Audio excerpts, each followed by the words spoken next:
छुट्टी का दिन है। आप अपने परिवार या दोस्तों के साथ बाहर घूमने निकले। आप किसी रेस्टोरेंट या पार्क में अपने परिवार या दोस्तों के साथ हंसी मजाक कर रहे, सब कुछ अच्छा जा रहा हो, पर तभी अचानक आपको ऐसा लगे कि जैसे ये सब पहले भी हो चुका है, पर आपको ये याद नहीं कि ये ऐसा कब हुआ। आप में से ज़्यादातर लोगों के साथ ऐसा हुआ भी होगा।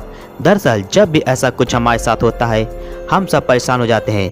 बात तो सही है कि आखिर ऐसा क्यों हो रहा है। पर अगर आपके साथ ऐसा होता है तो डरने या घबराने की ज़रूरत नहीं है, क्योंकि ऐसा अनुभव करने वाले आप इस दुनिया में अकेले नहीं हैं। मैं तो कुछ और ही समझ रहा था। दरअसल इस दुनिया में 70 से 80% लोगों के साथ ऐसा अनुभव हुआ है। इसे डेजा वू के नाम से जाना जाता है। डेजा वू एक फ्रेंच शब्द है जिसका हिंदी में अर्थ होता है पहले भी देखा हुआ। पर आखिर डेजा वू है क्या और ये क्यों होता है, इसी पर है हमारी आज की वीडियो। तो चलिए शुरू करते हैं द सीक्रेट फाइल्स के हमारे नए एपिसोड को। तो चलिए अब विस्तार से जानते हैं कि आखिर डेजा वू है क्या। अबे जल्दी बोल, कल सुबह पनवेल निकलना है। जैसा कि हमने बताया, डेजा वू का अर्थ होता है पहले से देखा हुआ। इसे आसान तरीके से समझें तो मान लीजिए आप कुछ काम कर रहे हैं, कोई किताब पढ़ रहे हैं या किसी नई जगह आप पहली बार गए हो और अचानक आपको ऐसा लगे कि ये काम आप पहले भी कर चुके हैं या ये किताब आप पहले भी कभी पढ़ चुके हैं। आप जिस जगह आए हैं वहाँ आप पहले भी कभी आ चुके हैं, पर आपको याद नहीं कि आपके साथ ऐसा कब हुआ।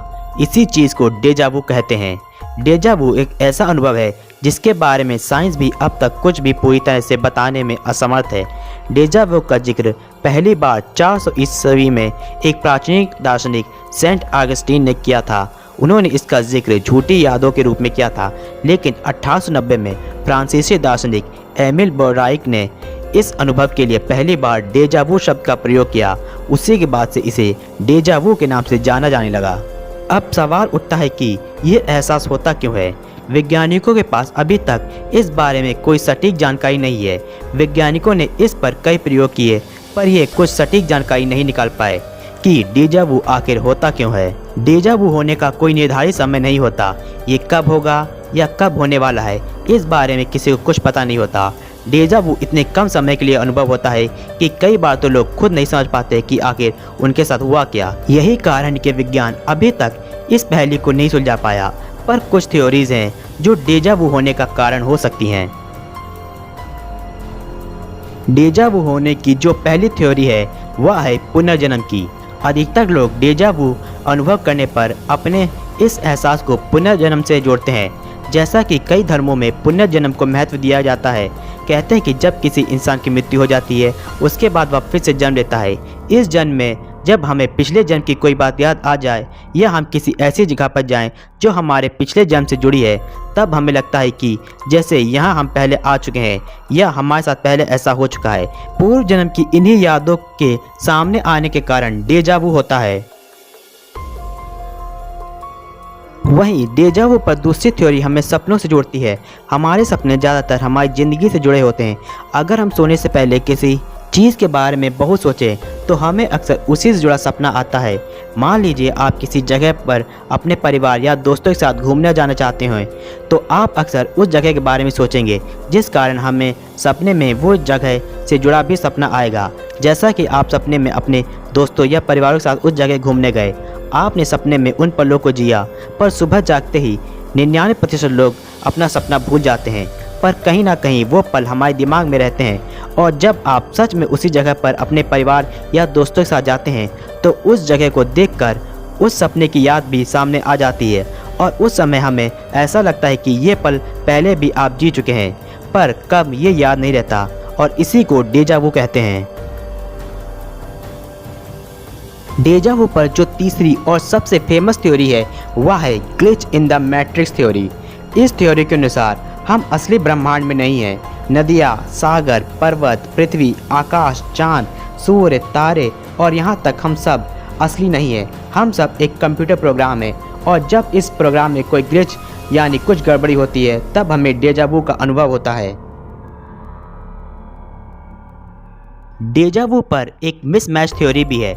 इस थ्योरी के अनुसार हमारे दिमाग में दो तरह की मेमोरी होती हैं, शॉर्ट टर्म मेमोरी और long term memory. Short term memory में बहुत कम समय के लिए मेमोरी सेव होती है, जो हमारे रोज़मर्रा की चीज़ों को सेव करता है और कुछ समय बाद ये सब डिलीट हो जाता है। इसी कारण हम रोज़ाना की कई छोटी छोटी चीज़ें याद नहीं रख पाते।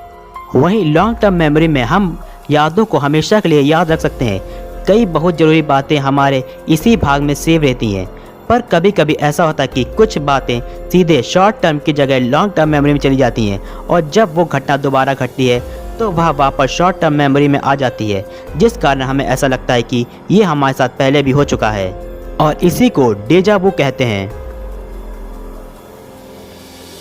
वहीं एक थ्योरी डेजा वू को पैरेलल यूनिवर्स यानी समांतर दुनिया से जोड़ता है।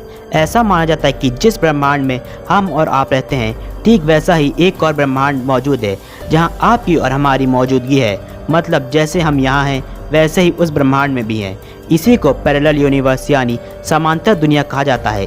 और जब हमारी और समांतर दुनिया में मौजूद हमारे रूप की घटनाएं मिलती हैं, तब डेजा वू का अनुभव होता है। इन थ्योरीज के अलावा भी कई अनगिनत थ्योरीज हैं, पर आज तक सटीक बात नहीं पता चल पाई है कि डेजा वू आखिर क्यों होता है। डेजा वू की घटना सबसे ज़्यादा 8 से लेकर 25 वर्ष की उम्र वालों के साथ होती है। जैसे जैसे हमारी उम्र बढ़ती है, डेजा वू की घटनाएं कम होने लगती हैं। डेजा वू क्यों होता है, फिलहाल अभी तक यह एक रहस्य बना हुआ है, पर जिस तरह से विज्ञान तरक्की कर रहा है, शायद वह दिन दूर नहीं जब इस रहस्य से भी एक दिन पर्दा उठ जाए। वैसे क्या आपके साथ भी डेजा वू हुआ है? हमें कमेंट में ज़रूर बताएं।